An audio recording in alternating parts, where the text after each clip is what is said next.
은행 창구 앞에 걸린 예금 금리와 대출 금리 안내판 한 번쯤 보신 적 있죠? 이 숫자 몇 퍼센트로 보이지만 사실 이 금리는 소비와 투자 그리고 물가까지 좌우하는 핵심 지표입니다. 청소년 경제체력 키우기 프로젝트 오늘은 금리의 의미와 영향에 대해서 한국은행 만함진 교수와 짚어봅니다. 교수님 어서 오세요. 네, 안녕하세요. 네, 경제 뉴스에서 정말 자주 등장하는 개념이 바로 금리인데 네. 그만큼 중요하다는 뜻이겠죠. 어떤 개념입니까? 예, 금리는 이자를 원금으로 나눈 비율인 이자율을 말합니다. 견우가 까치은행에 100만 원을 예금했더니 1년 후에 5만 원의 이자를 받았습니다. 이자 5만 원을 원금 100만 원으로 나누면 0.05이므로 예금 금리는 연 5%입니다.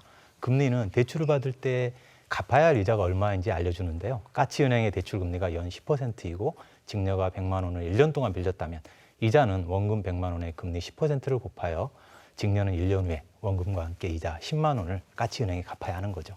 네, 이렇게 돈을 빌릴 때도 그리고 은행에 맡길 때도 이자가 붙는데 왜 이자가 발생을 하는 거죠? 네, 세상에 공짜는 없으니까요. 돈을 빌리면 대가를 지불해야 합니다. 돈을 빌린 데 대한 대가가 바로 이자입니다.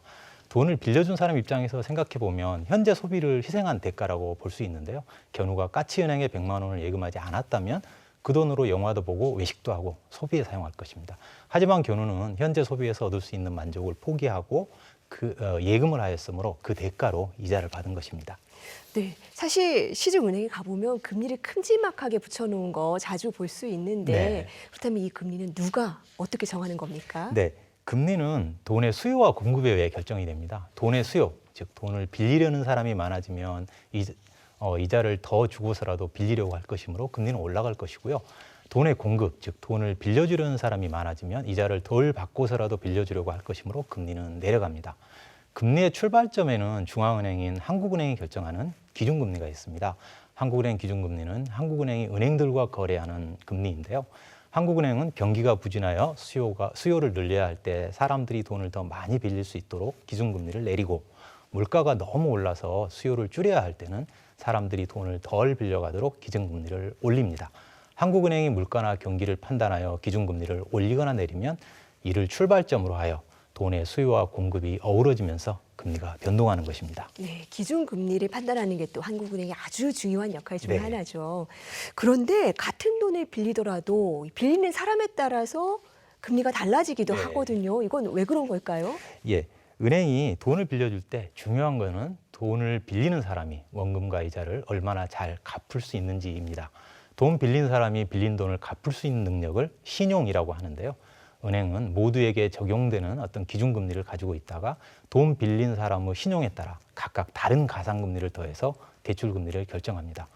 까치은행의 대출금리가 연 3%라고 하면 신용이 좋은 몽룡에게는 꼭 갚을 것이라는 믿음이 있어서 2%라는 낮은 가상금리를 더해 연 5%로 빌려주는데 신용이 좋지 않은 구라킹에게는 갚을 거라는 믿음이 크지 않아서 7%라는 높은 가상금리를 더해서 10%로 대출금리를 정합니다. 신용이 나쁘면 대출금리가 높아지는 거죠. 네. 그렇다면 이런 금리는 우리 일상생활에는 어떻게 영향을 미치게 됩니까? 당연하게 금리가 오르면 돈을 빌릴 때 이자를 더 많이 내야 합니다. 네. 금리가 연 5%에서 7%로 올랐다면 집을 사기 위해 1억 원을 대출을 받고 있는 춘향이는 1년에 이자를 500만 원을 냈었는데 이제는 700만 원을 내야 합니다. 200만 원만큼 이자를 더 내야 하니까 춘향이는 소비를 줄일 겁니다. 방자는 은행에서 1000만 원을 대출을 받아서 자동차를 사려고 했는데 금리가 올라서 이자를 20만 원을 더 내야 합니다. 고민 끝에 방자는 돈을 빌려 자동차 사는 것을 포기했습니다. 방자 같은 사람이 많아지면 자동차 판매는 줄어들겠죠.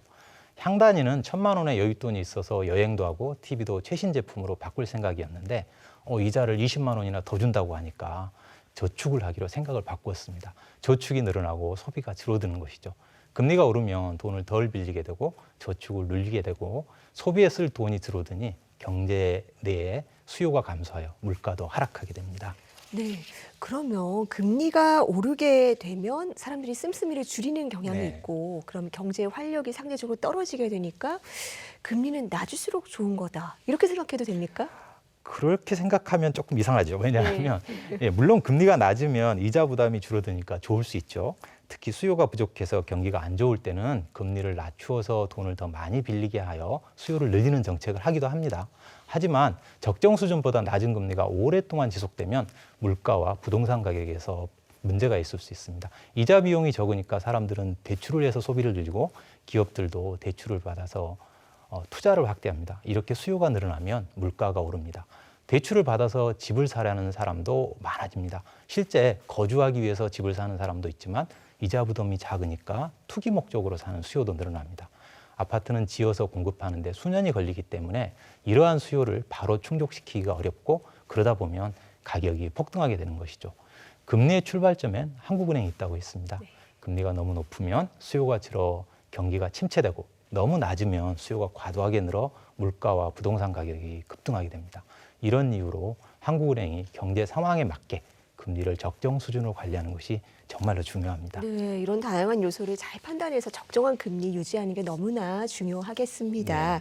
결국 이 돈의 가치가 시시때때로 바뀐다고도 볼 수 있을 것 같은데요. 그렇다면 지금 10,000원과 1년 뒤의 10,000원이 다른 이유는 어떻게 이해하면 좋겠습니까?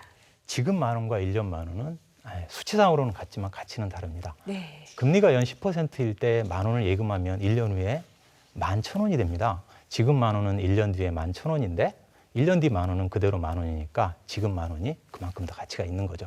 다음으로 물가가 상승하기 때문인데요. 라면 가격이 2,000원이면 지금 10,000원으로 라면을 5개 살 수 있는데 1년 뒤에 물가가 올라 2,500원이 되면 10,000원으로 4개밖에 살 수 없습니다. 지금 10,000원은 라면 5개의 가치가 있지만 1년 뒤에는 라면 4개의 가치밖에 없으므로 지금 10,000원의 가치가 더 큰 것이죠. 이자나 물가 상승 때문에 지금 10,000원의 가치가 1년 뒤 10,000원의 가치보다 크다는 것을 알 수 있습니다. 네, 결국 정말 시간이 돈인 거네요. 네. 네, 우리 생활 깊숙이 들어와 있는 이 금리, 숫자 하나의 차이처럼 보이지만 그 안에는 경제를 이해하는 힘이 숨어 있다는 거 청소년들도 기억하면 좋겠습니다. 교수님 오늘 말씀 잘 들었습니다. 감사합니다.